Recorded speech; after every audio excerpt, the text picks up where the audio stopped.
সকাল ৭টা ৪৫ ঢাকা বগুড়া। ঈদকে ঘিরে বাড়ি ফেরা প্রতিবছরই এক আবেগ, এক যুদ্ধ। আর সেই যুদ্ধ এবার কতটা নির্বিঘ্ন? সরকারের দাবি আর যাত্রীদের বাস্তবতা, দুইয়ের মাঝখানে প্রশ্ন থেকেই যাচ্ছে। ভাড়া বেশি পাচ্ছে, সেজন্য রিটার্ন ওদিকে ঘুরে ওদিকে নিয়ে চলে যাচ্ছে বেশি ভাড়া দিয়ে। তবে নির্ধারিত ভাড়ার চেয়ে একটা জায়গাও বেশি ভাড়া তারা নিচ্ছে না। ঈদ উল ফিতর ২০২৬ সামনে রেখে দেশের বিভিন্ন প্রান্ত থেকে রাজধানী ছাড়ছেন ঘরমুখো মানুষ। সড়ক, রেল আর নৌপথে উপচে পড়া ভিড়। এই পরিস্থিতিতে সড়ক পরিবহন ও সেতুমন্ত্রী রবিউল ইসলাম জানিয়েছেন, যাত্রীরা নির্বিঘ্নেই বাড়ি ফিরছেন। আপনি সদরঘাটের খবর নেন, চমৎকার পরিবেশ বজায় আছে। আপনি চিটাগাং রোডে চাপটা একটু বেশি আছে, সারা বাংলাদেশের খবর নেন।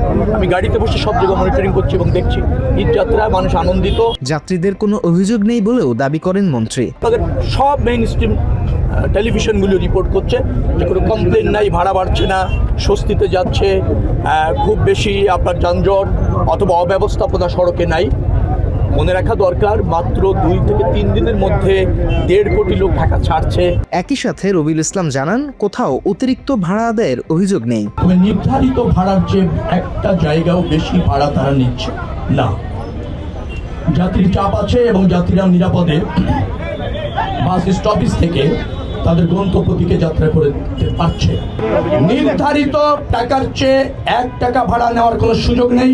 মোবাইল কোর্ট এখানে আছে, এখানে ভিজিলেন্স টিম এখানে আছে, এখানে কন্ট্রোল রুম আছে পুলিশের। যে কোনো যাত্রী কমপ্লেন করে তাৎক্ষণিক ব্যবস্থা নেওয়া হবে এবং আমরা 24 ঘন্টা তৎপর আছি, 24 ঘন্টা। বরং উল্টো কোথাও কোথাও নির্ধারিত ভাড়ার চেয়ে কম ভাড়া নেওয়া হচ্ছে বলে মন্তব্য করেন সেতুমন্ত্রী। ধরেন নির্ধারিত ভাড়া 700 টাকা, তারা 600 টাকায় প্যাসেঞ্জার নিতে এখন 600 টাকায় নিচ্ছেন। অনেকে 700 টাকা নির্ধারণ ভাড়া হয়তো 700 নিচ্ছেন, কেউ আবার 20 টাকা কম নিয়ে 680 দিচ্ছেন। অর্থাৎ নির্ধারিত ভাড়া ক্রস করেছে এরকমের কোনো নজির আমি গত 7 দিনে পাইনি কোথাও। একই কথা বলছে প্রশাসনও। বিভিন্ন বাস টার্মিনাল ও মহাসড়কে ভ্রাম্যমাণ আদালত এবং মনিটরিং টিম কাজ করছে বলে জানানো হয়েছে। আমাদের মন্ত্রণালয় মিটিং হয়েছে, আমাদের মাননীয় স্বরাষ্ট্রমন্ত্রী মহোদয় আমাদেরকে নির্দেশনা দিয়েছেন। আমাদের সড়ক পরিবহন মন্ত্রী, সড়ক পরিবহনের প্রতিমন্ত্রী মহোদয় থেকে শুরু করে সংশ্লিষ্ট মন্ত্রণালয় আমাদেরকে নির্দেশনা দিয়েছেন যে আমরা এই বিষয়টা অত্যন্ত কঠিনভাবে এবার দেখতে যাচ্ছি।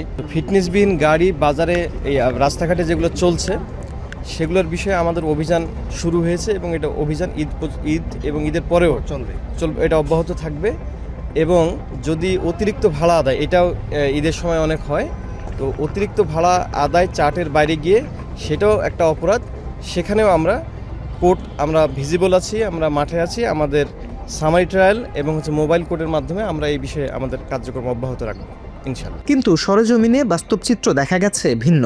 অতিরিক্ত ভাড়া আদায়ের জন্য বিভিন্ন কৌশল নিচ্ছে বাস মালিকরা, এমন অভিযোগ ঘরমুখো মানুষের। আমার তো মনে হচ্ছে যে আব্দুল্লাহ থেকে গায়ে যাত্রী পাচ্ছে, ওখান থেকে বেশি ভাড়া নিয়ে এখানে এদিকে আর গাড়ি ঢুকতেছে না, ওখান থেকে চলে গেছে। এখান থেকে 550 টাকা টিকিট, আর টিকিট ছাড়া যাইতে পারলে বেশি নিব 700-800 টাকা। তো ওনাদের স্টাফরা ওই দিক থেকে আবার রিটার্ন ভাড়া বেশি পাচ্ছে, সেজন্য রিটার্ন ওদিকে ঘুরে ওদিকে নিয়ে চলে যাচ্ছে বেশি ভাড়া দিয়ে। কারণ তো বলতেছে যে গাড়ি আসতেছে না, কিন্তু আমরা তো দেখছি যে ওইদিকে গাড়ি অনেকগুলা গাড়ি আছে, কিন্তু ওইদিকে ঘুরে দিচ্ছে। তাই বলছে যে বেশি দামে বিক্রি আর কি করবে। ঠিক আছে, রাজধানীর গাবতলী কিংবা মহাখালী প্রতিটি টার্মিনালেই একই অভিযোগ পাওয়া গেছে। নির্ধারিত ভাড়ার চেয়ে বেশি টাকা নেয়া, টিকিটের সংকট আর নিম্নমানের সেবা।